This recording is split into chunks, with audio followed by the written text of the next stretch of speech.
This is the Fantasy Football Unlimited podcast with your host, Kevin Murray. Welcome to the Fantasy Football Unlimited podcast. On this episode, we have an awesome guest. He's doing some great things in the fantasy space from the Sports Affiliation. It's Iggy Gilbert. Welcome to the show, my man. Hey, Doc. Thanks for having me. Like I said, you've had some wonderful guests this month with Jen and, my man Drew over there. So it's just an honor to be here, and thank you for having me. Absolutely. I like your energy is always great. I love being around you. I love seeing you at the expo. So I'm thrilled to have you on here and talk a little bit about your background. So for listeners and viewers that may be unfamiliar with your work, can you share a little bit about yourself and about the Sports Affiliation? Absolutely. Yeah, the Sports Affiliation, it's just a fantasy sports and betting platform. We're focused on positivity and inclusiveness. So, with that being in mind, we try to have goal-oriented betting, and if somebody's interested in, having somebody support them, either written content, video content, or basically anything that's positive and not just like, downright, bad. We would be love to help out people, give them a voice to do that. And we also host the Fantasy Football Sevens through there, which is the charity league I run for Kawasaki's disease awareness, which my daughter had. And we're focused on the mountain states right now. So we got all of Colorado coming up. We're getting all of New Mexico, hopefully all of Wyoming as well. Not a large population state. So fingers crossed we'll be able to get both of them this year. That's fantastic. Yeah, I love everything you're doing. I'm seeing your stuff, everywhere these days. It's awesome stuff at the Sports Affiliation. You clearly have a passion for all sports. Let's rewind back a little bit. Where did it begin for you? Where did your passion and love for sports come from? Yeah, it's kind of, I don't really have memories, I don't think, without sports. My earliest memories are like, playing in yards with my large family growing up, or going to watch my aunt and uncle play sports. When I was younger, I was a ball boy for the team when I was real little.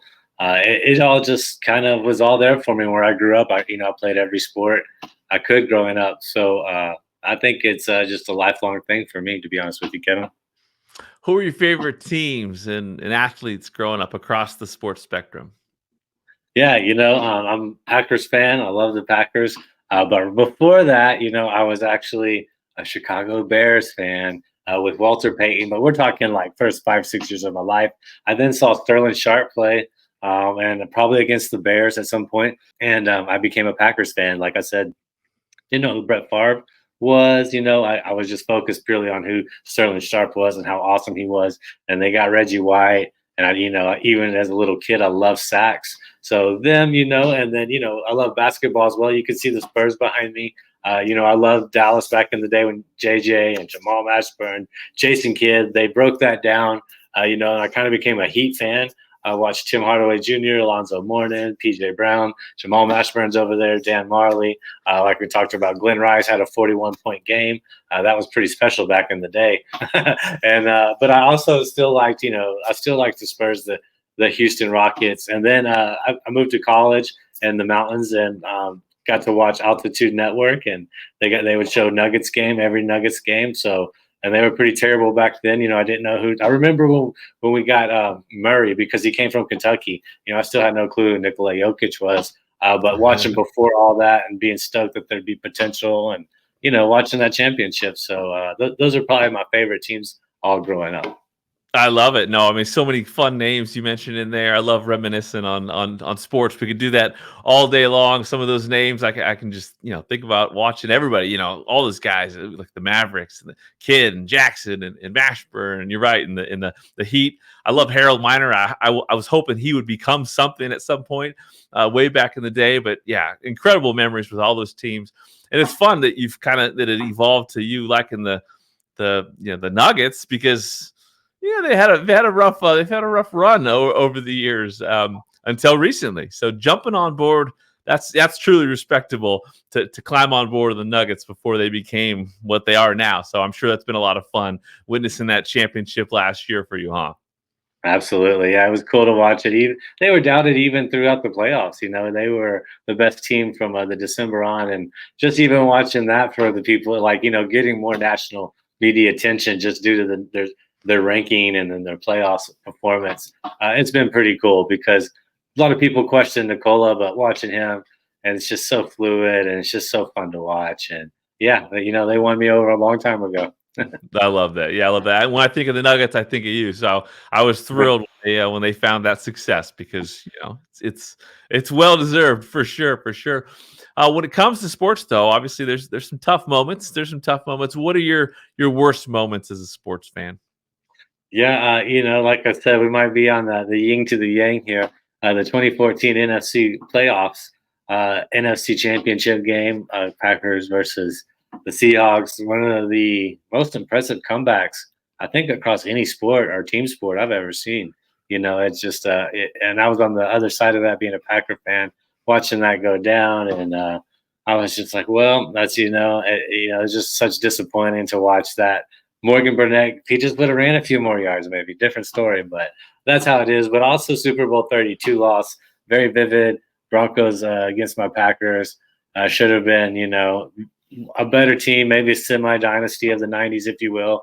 But Ron Wolf, as he famously said, we're just a fart in the wind after that loss against the Broncos.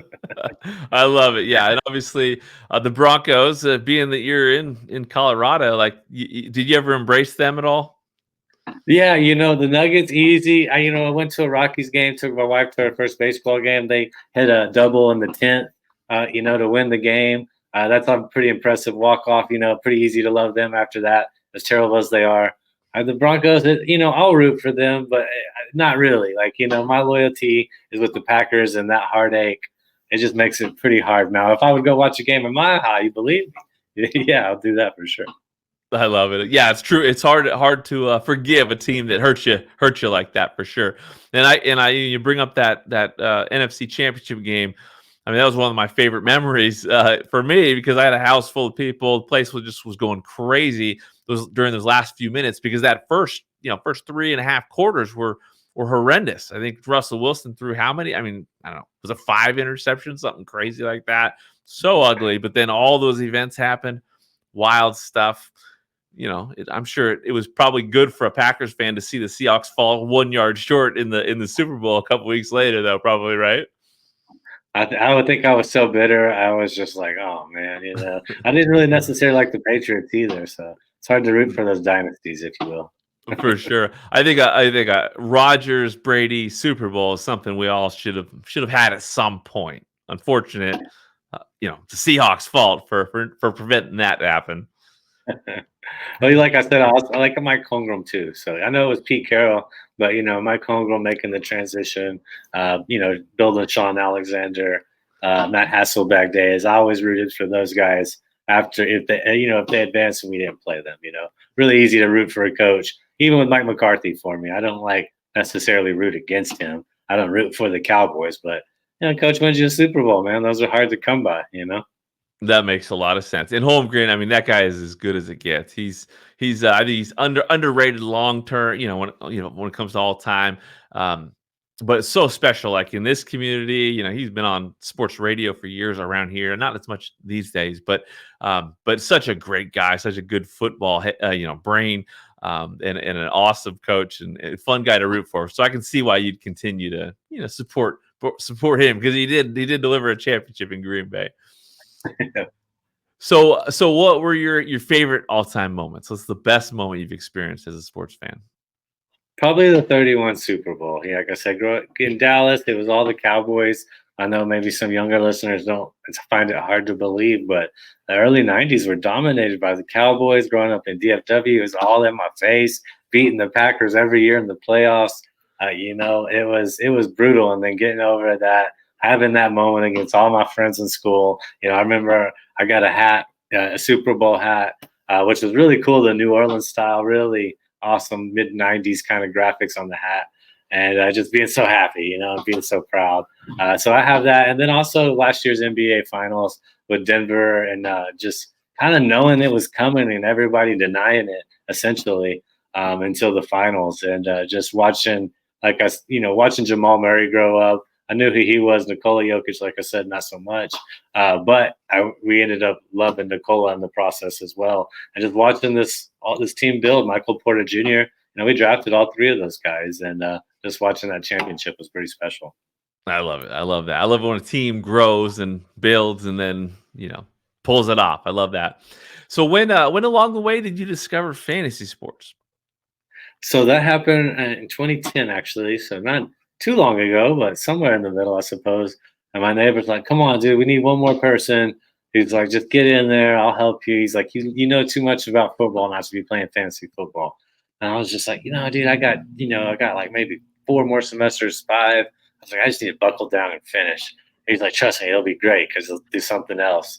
And I was like, "Okay," and the rest is history, man. And I'm glad that was just like I think a 10-person offensive league.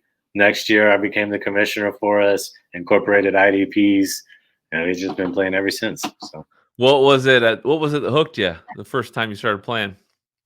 well, I drafted Aaron Rodgers, 2010. They went to the Super Bowl. He had a good run. I had a good team, and then the next year was the 2011 run where they only lost one game, and I had Aaron Rodgers, and I won the championship that year, the first year I established the commissioner. So I just think, and I made the playoffs that first year, and it did it. It was just a perfect little marriage of kind of being a nerd and loving football and understanding football to an extent, and I guess just being a competitor. Like I love chess. I played multiple sports growing up. I mean, even I don't know how the doctor field is, but just academics is very competitive in a lot of ways, and so I think I just I enjoy competition too. I love it. No, that's awesome. So do you remember consuming content back in the day, like early on? Like who did you follow? Um, I I did follow a lot of people. I followed Football Diehard specifically. Like I said, I would create a game of the week story for my own leagues that could be pretty extensive, breaking down the players, breaking down the Monday night matchups, et cetera, et cetera. But whenever I first started happening, like it started with when I got SiriusXM specifically for Bob Harris that did that. But it initially started with the fantasy footballers on commutes, listening to them after work. It was just like almost perfect from like opening to close on having and listening to it on my Spotify. And just feeling like, hey, this is something other people are interested into because I would invite people at work, and I would invite family, and that's okay. And I was like, I'm not really pushy. I was like, oh, that's all right. And then you find out, man, there's enough people out there that are like listening to this show too that love fantasy football. And that just, like I said, Sirius XM led to Brad Evans, Howard Bender. I'm just listening to those guys while I was working, actually getting ready to close down. It just became almost like, at 5 days a week, listening to that and just getting into almost like a rhythm or ritual. And from there, just convincing myself to go to the expo and getting on, what was then Twitter, what is now X, and just meeting this huge community that I didn't know existed, essentially. Yeah, it's an amazing community. We'll definitely touch on that, as we get going here.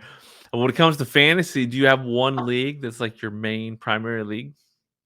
Yeah, so I created Fantasy Football Sevens, but it's essentially based off of that league, which we call the Bay and the Beast because we created the trophy. And the trophy's the Bay, and we just want the Beauty and the Beast concept, and it Sure. gets sent. So it's like even during when we didn't have money, it was the responsibility of the winner to get the trophy to the next winner, and have the handwritten note or whatever you want to do with it. If it's your rival, you could do something different, I suppose. I've only had it once, so I don't have the luxury of having that anymore currently. But it's going to be going on its 12th year. We revamped it. We took some years off so I could establish Fantasy Football Sevens, getting married, all that stuff. And now we've had it back last year. We moved it to an auction format. After going to the expo, listen to Scott Pianowski, listening to Drew Davenport, listening to Doug Orth, listening to those guys talk about auction leagues. I never experienced it. So we switched it over and looking very much forward to year 12. Nice. I love that. I love the stories about a great football trophy, a fantasy trophy, and just fun stuff in leagues. Obviously, what are your favorite league experiences you've had over the years, and what in your leagues do you do that are special aside from like maybe the trophy that just makes things fun, whether it's like punishments or anything like that? Yeah, we did have like a captain's league. We didn't, and I do love your rituals and your commissioner's help. If you're unfamiliar with it, go to the website, go click on the commish tools. And, it's quite beneficial for everything. But our distance kind of separated, but we did have a captain's mode which was maybe not like super ahead of its time, but just having an IDP keeper as well as one offensive keeper. So you could have them for their entire career. We only did it 5 years, but I thought that was kind of unique. And then it's kind of like a form of like sticking with the format, even though like my philosophy now about consolation brackets is maybe a little different, but it's always been a 16-team league. So we rewarded the most active, consolation person with being able to pick whatever draft they want. If they wanted the first, they could have the first, but they could change it up until, like an hour before we set the clock and the clock starts, ticking. So we did have one year where he just took it out on one of my fellow league plays. He's like, well, I know you prepared. I've barely prepared anything. And he clicked it, took his spot. So I just kind of think that was kind of a neat concept with it, because we expected most people to go first naturally, or, end if it was a reversal. But that was a kind of a cool tradition I thought we had going. But we don't really even focus on the consolation bracket as much nowadays. I like it. Now, when it comes to rivalries in fantasy, is there one person out there that you think is your biggest rival? Yeah, my guy Jacob, man, he beat me in Bay Bowl 9. Major comeback. Still, you remember the losses more, right, Doc? I mean, Yeah, just for those sure. were brutal. And we've played each other multiple. It seems like every year we play each other in at least one of our leagues. In the playoffs, whether it's basketball, whether it's football. And we've played probably 36 times on those sports alone. So he's definitely my rival. It's a fun rivalry. We never let it get too out of hand. We'll talk a little noise maybe the week of, and very just appreciative at this point for playing each other for 15 years now. So. I love that. That's great. Fantasy football rivalries is definitely a huge part of the fantasy experience. So, gotta love that. When it comes to settings, you definitely are an IDP guy. What are your favorite settings aside from IDP, or obviously you can expand upon IDP in formats in fantasy? Yeah, I mean, I don't play as much Dynasty. I do have one Dynasty league. Obviously, big IDP guy. Try to equal out the roster and the point value for both of them. To be equal, to have that value. I do enjoy leagues that do have super flex. I pretty much like if I'm creating a league, I'm going to create a super flex league just to put more pressure on that position, and I think it allows more strategies.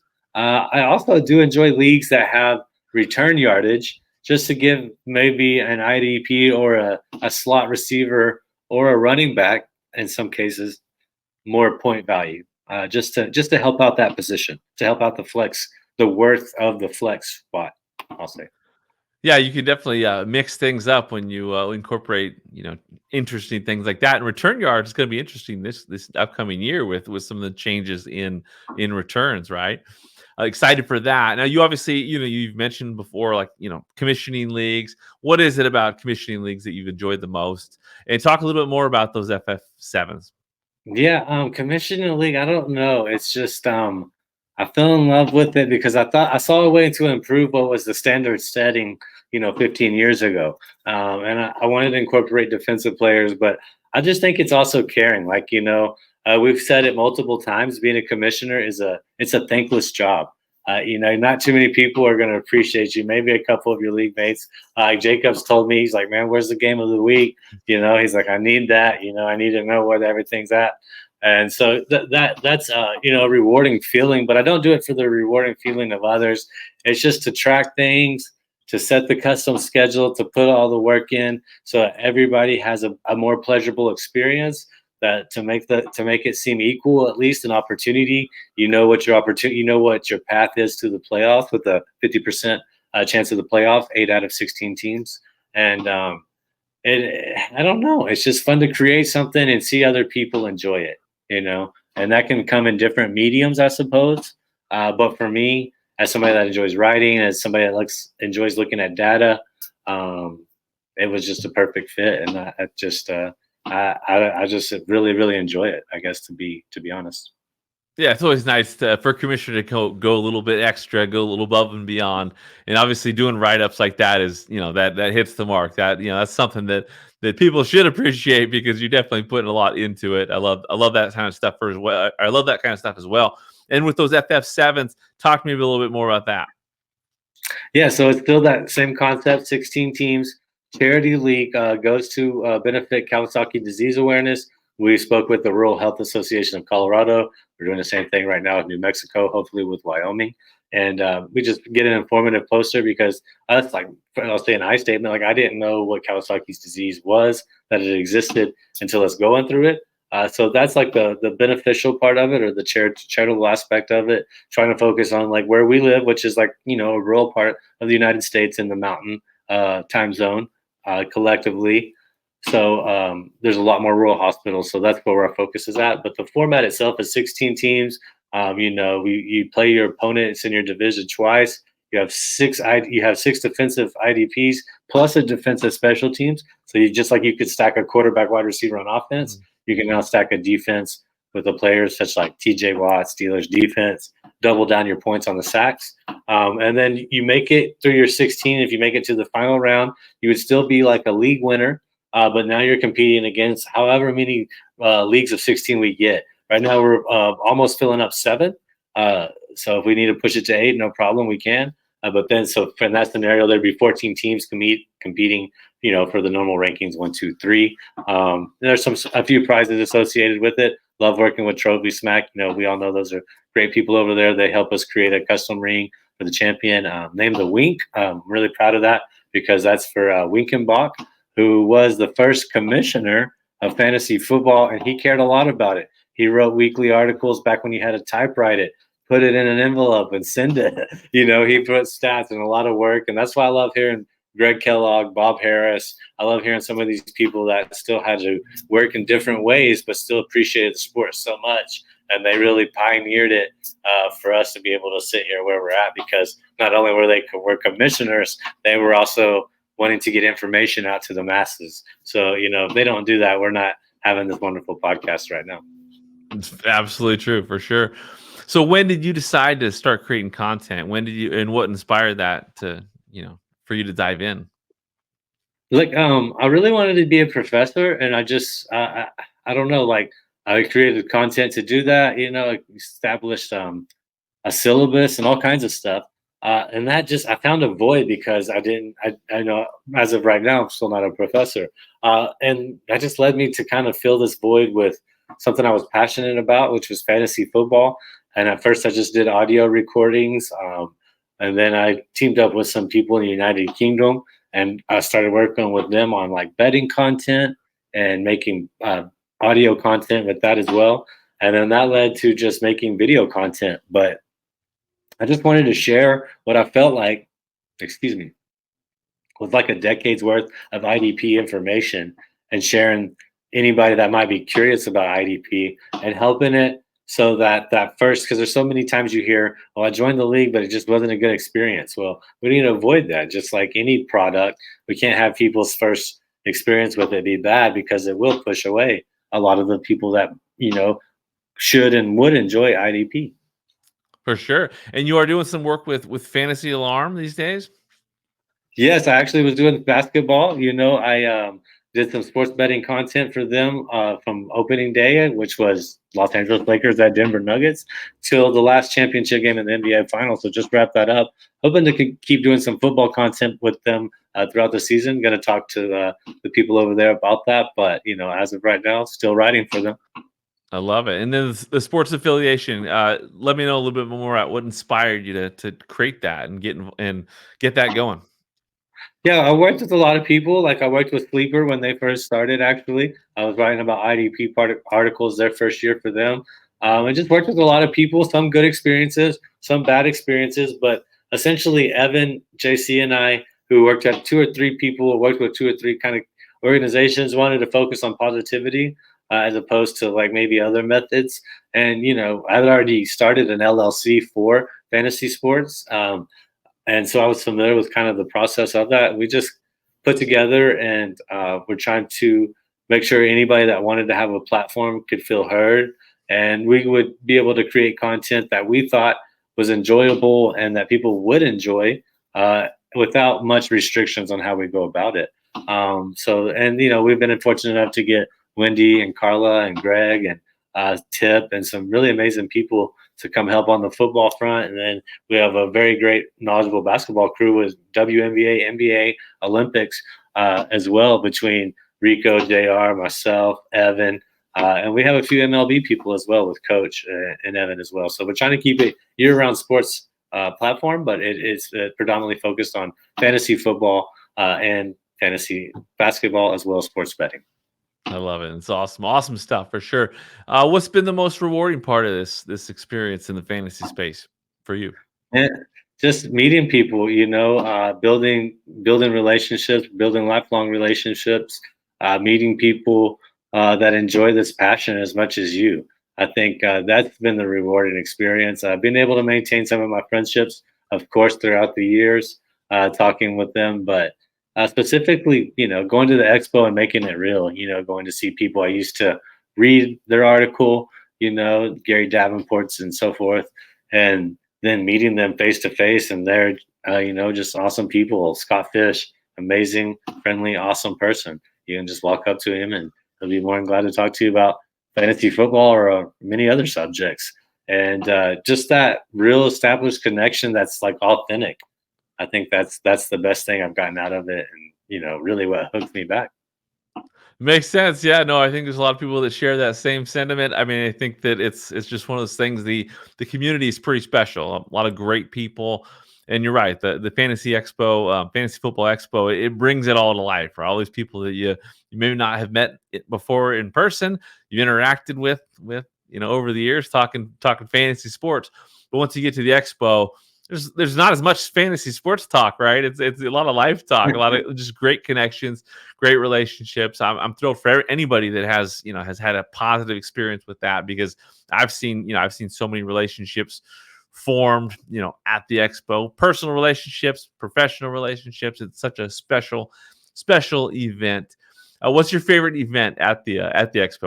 Man, that's to narrow it down. I mean, the karaoke event's pretty nice, but honestly, I think it's not even the event. It's the Thursday night when we're first getting there and getting the jitters out, and we're all hanging out at the DoubleTree, or we're walking down the street to one of the places within a few blocks right there where we usually establish ourselves, right there at the DoubleTree. And because I'm honestly have anxiety, just for the moment to finally arrive and getting that out of the way, and talking to people that you haven't seen that are just enthusiastic as you are, even that first day. That's amazing. Participating in the Kings Classic, that's pretty hard to top, honestly, but that's not like, it's a shared experience, but it's a little bit more personable for me, I guess, just to be, considered to be in there. I'm really thankful for that. And Gary does such a wonderful job of putting it together. Just once again, the influence of having a great commissioner, and Gary is that. So I love that. It's the Butkus division, in case you didn't know, right? Yes, sir. The Butkus division. There you go. How about some rapid fire questions? I'll throw out some questions. Just let me know what first comes to mind. What do you enjoy? What do you enjoy most about what you're doing in the industry when it comes to content creation? Right now, I'm really fortunate to work with an inaugural FSAW Hall of Famer, Greg Kellogg. So I just try to soak it up, man, and I try to, just really experience everything I can with him, and I'm really fortunate for that.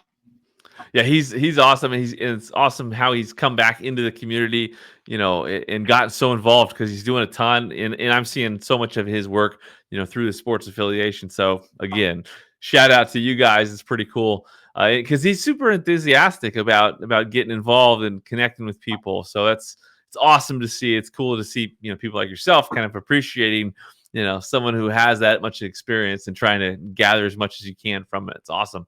What's the most random and memorable bet you've ever made? I mean, betting on the Nuggets to win it, with the future, that was pretty awesome, because they had great odds almost throughout the year, but especially at the beginning of the season. And then Nikola Jokic's first MVP. I didn't even believe it, but a fellow Nugget fan was like, "Do it, dude. He's amazing." I was like, "Yeah, he's amazing, but we're Denver. They're not going to give it to us." But I put a little sprinkle on that, and that hit. And I remember, him just being like, "I told you." And I was like, "Yeah, you're right." It was going to happen. So those are my two most recent ones. I pulled off a plus 1100 for Fantasy Alarm this season on one of the bets. That felt good, because you're sharing that bet, you're winning it with people. But off the top of my head, it's hard to beat those Nuggets bets, because not only were they my team, they won me some money. So it's a beautiful combo. It's personal. I love it. I love it. Can you name a person that you'd love to watch a football game with, just to get their perspective on it? Mike Holmgren, the connectivity with Bill Walsh, the intelligence of the game. He formed, you could say he's part of three of the greatest offenses of all time. And, they kind of had different strengths. So I would love to learn from him, like just be a sponge around him. That's great. Like I said earlier, we've been blessed to hear him on the radio airwaves for quite some time in the Seattle area while he was here and in post career. And yeah, he's so intelligent. I think that's a great answer. If you could interview any athlete or personality, who would it be?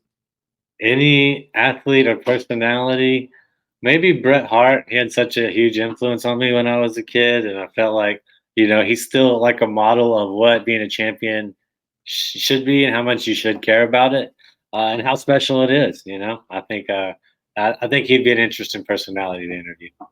It's a good one. It's a good one. What is your favorite sport? As a fan. It's too hard for me to decipher between football and basketball.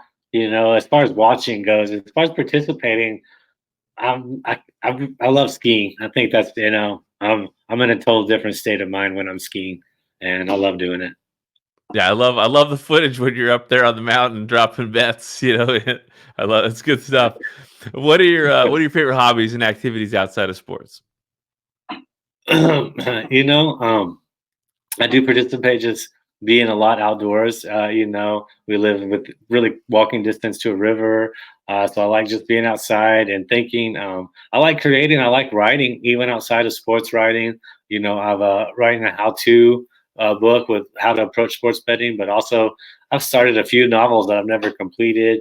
I've wrote multiple theses or thesi, and I enjoy writing too. It's something I've really enjoyed doing since I was in middle school. So I enjoy writing, but I also just enjoy. I'm a father of 5 and a 2, and I really enjoy being a father as well. It's kind of it's way more rewarding than I ever anticipated. Yeah, yeah, hard to beat that for sure. What about an all-time favorite TV show? Definitely King of the Hill. I've seen a lot of those episodes growing up in Texas, and somewhat making fun of people. At least the older generation of me, a lot of ways. I just thought he nailed so many characters, and it's just Mike Judd to me is just simply amazing, and King of the Hill just is magnificent to me. That's good. How about an all-time favorite movie? Kung Fu Hustle. I think it's really well choreographed. I think the storyline's really beautiful. The music is composed by the People's Republic of China's National Symphony. It's really, really outstanding music as well. And I just think I think it's a beautiful story, and I think it's a blend of comedy and dramata and choreography. And I think it's really great. There you go. How about an all-time favorite sports movie? Does it count if it's Snatch? I mean, that's a boxing and betting movie. Does that count? Or That works. That works.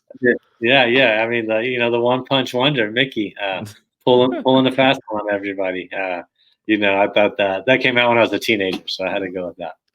There you go. That's a good one. Who's your favorite all-time artist or band or musician? And it changes. I was a DJ like in college for a few years, and I got to hang out with people that liked all kinds of different music, always sharing music. But I got to go for me, Gorillas. I could just play that on a long, when I need to think, when I need to write, on any mood I'm kind of in, I can find some Gorillas that I really enjoy. There you go. Do you have a favorite beverage? I've been drinking a lot of tea lately, maybe because I'm back in Texas, but there's a local Pilsner that's pretty good. I like it. It's just called Ska Brewery Pils, and it's pretty basic, but I really enjoy it actually. Nice, nice. How about a favorite food? You got a favorite go-to food? Man, I really do. I really like, a really well-made carnitas, like tacos, or you could just have it by itself with some homemade salsa. With some tortillas made with lard. Just the lard on lard for me with the carnitas and the tortilla, man. And yeah, that's hard I couldn't say that no to that ever. I don't think that hits home, huh? Gotta love that. What are you most grateful for at this time? I just being a father, my brother passed on away earlier this year, and just really reflect on my life a lot.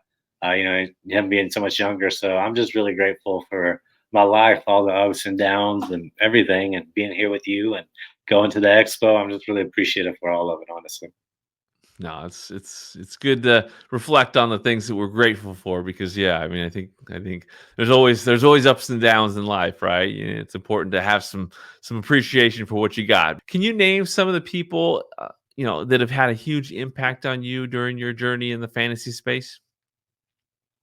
Yeah, it's hard to just name one. Gary Davenport's had a huge impact on me. He was the first person I met pulling up to the expo, actually, which is just so bizarre to me.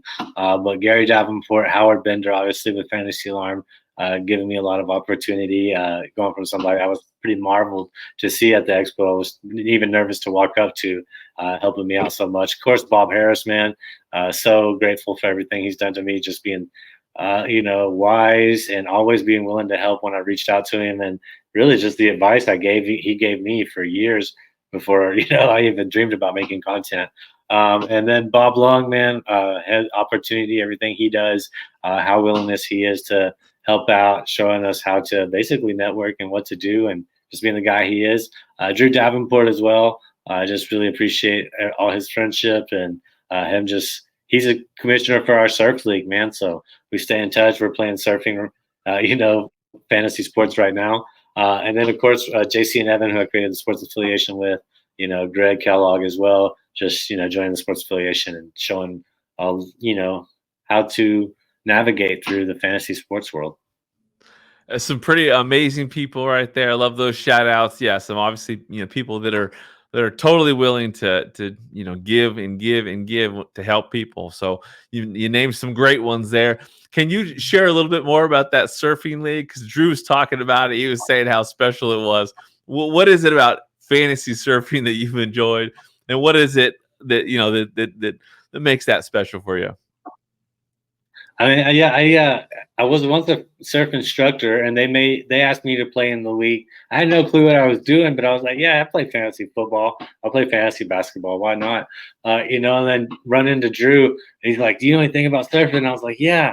He's like, well, I'm doing this league, so it's just his second year doing it. At least for us, I think he's in another league he's been doing longer. But it's just people who we ran into the expo, and Drew runs a fantastic league, writes a write up after every event. Reminds people to set their lineups, really breaks down how the point system works.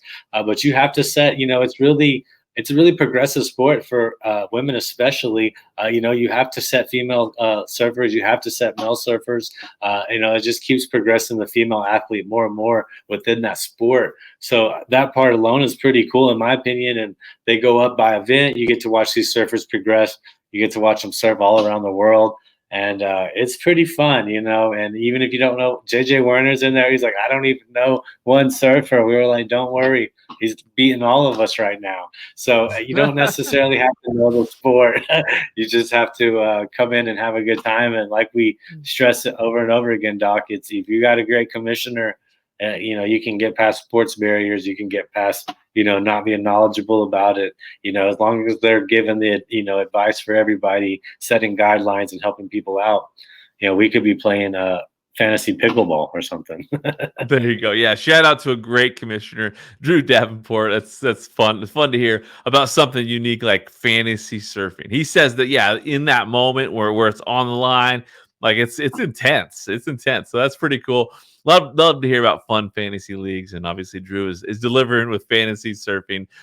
Can you provide some advice for people that are looking to get more involved in the fantasy space?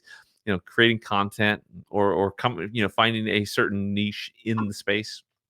Yeah, I was just be a good person and hang around people that are good people. That might sound like, well, duh. But when I got involved here, I found somebody and he just was really negative, and there's really negative person, and I was just helping him out. Like he was like, hey, do you want to come on the show? Yeah, I don't mind coming and having on your show. But you started getting associated with bad people, and if I would have kept going down that path, it would have been pretty damaging for things I want to do. And you just realize that's not fun. Like I'm not out here to bash athletes. I'm not out here to bash other people. So just really be positive. I think that's pretty important, and maybe not said for, everybody that needs to hear it. But then just be consistent, figure out what you do well and just keep refining it and look at ways to become better at that thing, because there's thousands of content creators that are really fantastic in this industry. But if you can be really well at one thing and you're really positive, you can probably find a way to build an audience if that's what you want, or work with a bunch of other great fantasy football minds if that's what you want. So I think those are kind of the most important things, as well as networking at live events like the FF Expo, FSGA. Even if it's just like something regional going on with some kind of fantasy sports or something related with it, go check it out.